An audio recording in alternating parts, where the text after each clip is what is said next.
සරල සිංහලෙන් ඉතාලි භාෂාව ඉගෙන ගමු. අද අපි ඉගෙන ගන්න යන්නේ පුද්ගලයන් විස්තර කිරීමට යොදා ගන්නා නාම විශේෂණ.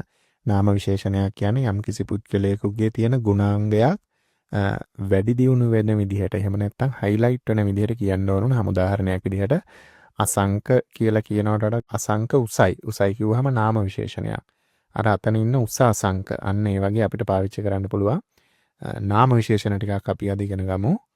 ආල්තෝ උස, බාස්සෝ මිටි, ග්‍රාස්සෝ මහත, මාග්‍රෝ කෙට්ටු, බේල්ලෝ ලස්සන, බෘත්තෝ අවලස්සන, ජෝවනේ තරුණ, අන්සියානෝ මහලු, ෆෝර්තේ ශක්තිමත්, දේබොලේ දුර්වල, සිම්පාතිකෝ කාරුණික, අන්තිපාතිකෝ අකාරුණික, අල්ලේක්‍රෝ උද්‍යෝගිමත්, ත්‍රිස්තේ දුක්මුසු, සෝෂියයවොලේ මිත්‍රශීලී, ටිමිඩෝ ලැජ්ජාශීලී, අක්ටීවෝ ක්‍රියාශීලී, පීග්‍රෝ කම්මැලි, ඉන්ටෙලිජෙන්තේ බුද්ධිමත්, ස්තූපිදෝ අඥාන, කපෙල්ලි ලූංගි කොණ්ඩෙ දිග, කපෙල්ලි කෝර්ති කොණ්ඩෙ කොට, ජෙන්තීලේ කරුණාවන්ත, කත්තීවෝ අකාරුණික එහෙම නැත්තම් නපුරු,